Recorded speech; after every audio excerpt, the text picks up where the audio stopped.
आप सभी को मेरा प्यार भरा नमस्कार। आप सभी का पेडल अप के इस यूट्यूब चैनल पर स्वागत है।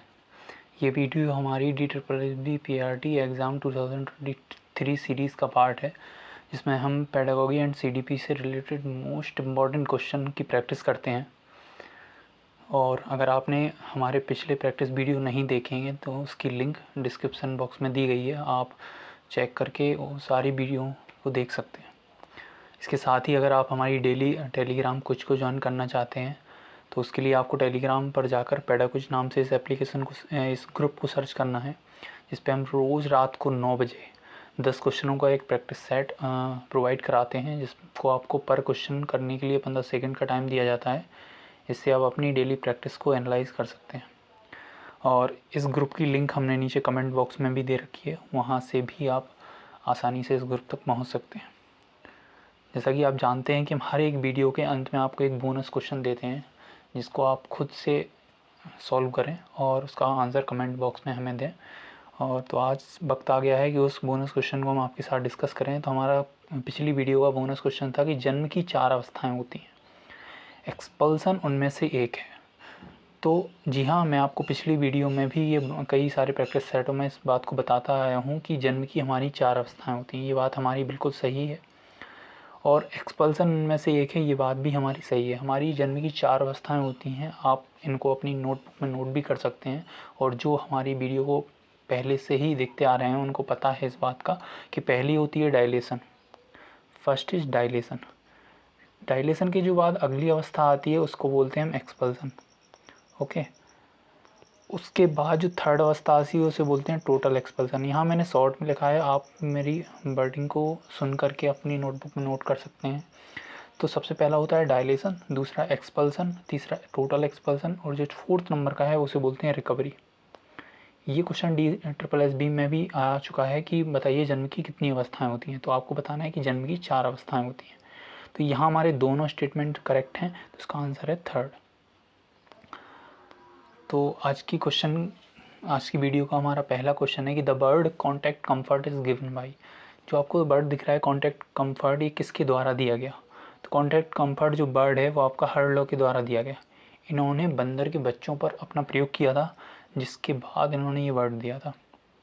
अगला क्वेश्चन है हमारा कि बच्चे में सबसे पहले कौन सी इंद्री विकसित होती है? श्रव्य की है, दृश्य की है, स्वाद की है, अनुभव की है?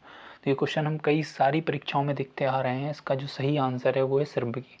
और अगर यहाँ मैं तो आपकी नॉलेज को थोड़ा और इन्हेंस करूँ, अगर कभी आपके सामने ये क्वेश्चन आए कि सबसे कम विकसित इंद्री बताइए बच्चे की जन्म के बाद, तो वो होती है दृश्य। हमारा अगला क्वेश्चन है कि कौन सा बाहरी कारक नहीं है? तो क्या वो संस्कृति है, क्या वो पोषण है, वो शारीरिक गठन है, क्या सभी? तो यहाँ पूछा गया बाहरी कारक नहीं है, इट मीन्स आंतरिक कारक आपसे पूछ रहा है। तो आंतरिक कारक वो है आपका शारीरिक गठन। अगला क्वेश्चन कहता है, जिसमें कथन एक है कि पियाजे ने अपने सिद्धांत में 4 अवस्थाएं बताई हैं। ठीक है। स्टेटमेंट 2 कहता है कि पहली अवस्था की 6 अवस्था में बांटा गया है। तो ये दोनों स्टेटमेंट आप जानते हैं कि सही है, कि पियाजे सभी ने पढ़ रखा है कि पियाजे ने अपने संज्ञानात्मक सिद्धांत की 4 अवस्थाएं दी हैं और पहली अवस्था को 6 उप अवस्थाओं में विभाजित किया है। तो यहाँ पर आपका बोथ इज करेक्ट। अगला क्वेश्चन है कि metacognition word is given by. Metacognition word किसके द्वारा दिया गया? तो इसका जो आंसर है वो है जॉन फ्लेवेल। यहाँ मैं आपको एक बात ज़रूर बताना चाहूँगा कि मोस्ट ऑफ द क्वेश्चन आपके फैक्चुअल बेस होते हैं, इनको आपको याद ही करना पड़ेगा। और मैं आपसे यही आशा करता हूँ कि ये सारे क्वेश्चन को आप अपनी नोटबुक में नोट भी करते जा रहे होंगे, इससे टाइम टू टाइम आप उन्हें रिवाइज भी करते जाएं। अगला क्वेश्चन है कि प्याजे का संबंध इनमें से किससे है? क्या अनुभववाद से है, संरचनावाद से है, तर्कवाद से, या कोई नहीं? तो हम सभी जानते हैं प्याजे का जो सिद्धांत है वो संरचनावाद, यानी संज्ञानात्मक सिद्धांत उनका थ्योरी है, और वो संरचनावादी थे, मतलब कंस्ट्रक्टिविज्म थे। हमारा अगला क्वेश्चन है कि जन्म के पूर्व 2 हफ्ते से 8 हफ्ते के बीच की अवस्था को हम क्या कहते हैं? तो इसे हम कहते हैं इसे हम बोलते हैं एम्ब्रियोनिक स्टेज। ठीक है। जर्मिनल पीरियड आपका 14 दिन, जन्म से कंसेप्शन टू 14 डेज या कंसेप्शन टू 2 वीक्स। उसके बाद आपकी 2 वीक्स से 8 वीक्स होती है आपकी एम्ब्रियोनिक स्टेज। उसके बाद फर्टाइल मतलब 8 वीक्स से आपकी बर्थ तक। ये आप याद रखें, ये प्री नेटल की स्टेजेस हैं। और मैं एक काम और करूँगा, आपके लिए जन्म प्रीनेटल की जितनी अवस्थाएं हैं उन सब के बारे में जितने इम्पोर्टेंट पॉइंट हैं उनको एक वीडियो में पूरा करके आप तक पहुंचाने की मैं कोशिश करूँगा। ठीक है, तो जल्द ही आपके सामने वो वीडियो आएगी। तो इसका जो सही आंसर है वो आपका ऑप्शन नंबर सेकेंड। अगला जो क्वेश्चन है वो है पियाजे के अनुसार अमूर्त संक्रियात्मक अवस्था इनमें से कौन सी है। यहाँ पूछा है अमूर्त संक्रियात्मक अवस्था, तो इसका आंसर आई होप कि सभी को पता है, वो है 11 से 15। अब आपको ये बताना है कि ये कौन सी अवस्था है। पियाजे ने अपने संज्ञानात्मक सिद्धांत में 4 अवस्थाएं दी हैं, तो अमूर्त संक्रियात्मक अवस्था कौन सी है, किस नंबर की है। अगला क्वेश्चन कहता है कि विकास की भविष्यवाणी की जा सकती है। विकास एवं वृद्धि दोनों साथ साथ चलते हैं। तो आपने डेवलपमेंटल प्रिंसिपल में पढ़ा होगा कि डेवलपमेंट इज़ प्रेडिक्टेबल, मतलब उसकी भविष्यवाणी की जा सकती है। तो ये बात बिल्कुल हमारी सही है। अब यहाँ कहा गया है कि विकास एवं वृद्धि दोनों साथ साथ चलते हैं, ये बात थोड़ी सी गलत है। अब मैं आपको एक बात बताना चाहता हूँ, कई आपने ऐसा देखा होगा कि उम्र में कई लोग बड़े हैं लेकिन बौद्धिक स्तर पे वो लोग बड़े नहीं हो पाते।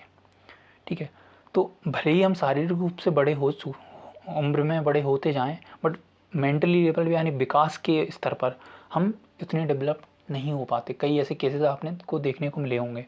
तो इसमें ये नहीं कहा जा सकता कि विकास और वृद्धि साथ साथ ही चलते हैं, चल भी सकते हैं और नहीं भी चल सकते हैं। तो उसका जो सही आंसर है इस क्वेश्चन का वो है फर्स्ट इज करेक्ट। हमारा अगला क्वेश्चन कहता है बच्चे के जन्म के बाद सबसे कम विकसित इंद्रिय। देखिए मैंने अभी पीछे ही आपको एक क्वेश्चन में ये बात बताया था कि सबसे पहले विकसित क्या होती है, हियरिंग की, और सबसे कम विकसित जो इंद्रिय है वो है सीइंग की, मतलब देखने की क्षमता। हमारा अगला क्वेश्चन है कि फादर ऑफ यूजेनेटिक किसे कहा जाता है। तो इस पहली बार इस क्वेश्चन को मैं पहले ही अपनी वीडियो में डिस्कस कर चुका हूँ। जो पिछली मेरी वीडियो थी हमने जिसमें बात करी थी कि फादर ऑफ जेनेटिक जो थे मेंडल। अब यहाँ पूछा गया फादर ऑफ यूजेनेटिक कौन है, तो ये गाल्टन। अगर कहा जाए कि जिराफ पर आनुवंशिकता से संबंधित अध्ययन किसने किया, तो आप सभी जानते हैं, हम सभी ने बायोलॉजी में पढ़ रखा है क्लास 10 तक कि जो जिराफ पर अध्ययन है वो कहीं ना कहीं आपके किसने, लेमार्क ने किया था। और इस ऑप्शन के हिसाब से यहाँ जो सही आंसर होगा वो है नन। और जो बीजमैन है वो लेमार्क के आलोचक थे। हमारा अगला क्वेश्चन है कि रिफ्लेक्सेस बच्चे में जन्मजात होते हैं। कथन 2 कहता है कि बच्चों की मुस्कान रिफ्लेक्सेस के अंतर्गत आती है। बिल्कुल सही कथन, मतलब पहला सही है कि पियाजे ने भी ये कहा है कि जो रिफ्लेक्सेस होते हैं वो बच्चे में जन्मजात इन्नेट होते हैं। ठीक है, इन्हें सिखाया नहीं जा सकता। और बच्चे की जो मुस्कान है, पहली मुस्कान, जब एक महीने से कम का बच्चा मुस्कुराता है तो वो कहीं से वो सीख के नहीं आता, वो उसमें जन्मजात होती है, उन्हीं का नाम रिफ्लेक्स दिया गया है। तो इसमें आपके दोनों स्टेटमेंट सही है। हमारा अगला क्वेश्चन है कि the bird noble savage is given by. Noble savage bird किसके द्वारा दिया गया, तो इसका जो सही आंसर है वो है आपका रूसो के द्वारा। अब अगर बात करूं कि बाकी जो ऑप्शन है उनके द्वारा क्या दिया गया है, तो पियाजे ने बच्चों को क्या कहा है, नन्हे वैज्ञानिक। और अगर थोड़ा और मैं डीप जाऊं तो पियाजे ने, आप ये बताएंगे कि किस अवस्था में बच्चों को नन्हे वैज्ञानिक कहा है। तो पियाजे ने अपनी पहली अवस्था की 5वीं उपावस्था में बच्चों को नन्हे वैज्ञानिक कहा है। जॉन लॉक के द्वारा सबसे फेमस बर्ड है तबला राजा। ठीक है, तो ये हमारे क्वेश्चनों का डिस्क्रिप्शन था। तो आई होप कि जो मैं एक्स्ट्रा नॉलेज आपको बताता चल रहा हूँ वो आप अपनी नोटबुक में नोट करते जा रहे होंगे। मैं यही उम्मीद करता हूँ कि आप सभी सारी चीज़ों को अपनी नोटबुक में नोट करेंगे, क्योंकि एक बार जब हमारे हाथों से या हमारी आँखों से दोनों की कोऑर्डिनेशन से चीज़ निकल जाती है तो वो ज़्यादा समय तक याद रहती है। और हमारी आज की वीडियो का जो आखिरी क्वेश्चन है वो है स्टेटमेंट 1 कहता है डेवलपमेंट इज कंटिन्यूस, स्टेटमेंट 2 कहता है डेवलपमेंट इज इंटर रिलेटेड। तो आपको बताना है which of the following is developmental principle, इनमें से कौन सा डेवलपमेंटल प्रिंसिपल है। तो यहाँ आपने पढ़ा है, जब डेवलपमेंट प्रिंसिपल हम पढ़ते हैं उसमें सततता का नियम भी पढ़ते हैं कि विकास एक सतत प्रक्रिया है। भले ही कुछ मनोवैज्ञानिकों ने उसको असतत माना है, बट नॉर्मली जो प्रिंसिपल में पढ़ा जाता है वो है डेवलपमेंट इज कंटिन्यूस प्रोसेस। और जो अगला स्टेटमेंट है कि डेवलपमेंट इज इंटर रिलेटेड, ये बात भी सही है कि अगर एक पक्ष पर कोई प्रभाव पड़ता है तो कहीं ना कहीं उसका प्रभाव, उसका इफेक्ट आपको डेवलपमेंट के और भी पक्षों पर देखने को मिलेगा। तो यहाँ इसका जो आंसर है वो है बोथ इज करेक्ट, दोनों ये सही हैं।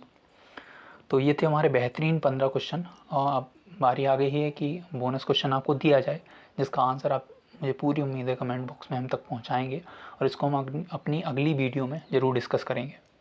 तो हमारा जो आज का बोनस क्वेश्चन है वो है एक्सपल्सन स्टेज किससे संबंधित है। बच्चे के जन्म से, गर्भधारण से, प्रसव पूर्वावस्था से या बच्चे के विकास से। तो आपको ये बताना है कि एक्सपल्सन स्टेज जो है वो इनमें से किससे संबंधित है। इसका आंसर हम अगली वीडियो में आपके साथ डिस्कस करेंगे। आई होप कि ये वीडियो आपको पसंद आई होगी और हमारी जो सीरीज है DEET PRT 2023 pedagogy and CDP के क्वेश्चनों से रिलेटेड वो आपको पसंद आ रही होगी। और जिस किसी ने भी हमारी पिछली वीडियो नहीं देखी है तो उसकी लिंक हमने डिस्क्रिप्शन बॉक्स में प्रोवाइड कराई है, आप क्लिक कीजिए, आप जाइए, आप सारी प्रैक्टिस कीजिए। आई होप आपको ये सारी चीज़ें पसंद आ रही होंगी। तब तक के लिए मुस्कुराते रहिए, खिलखिलाते रहिए। Take care, good bye.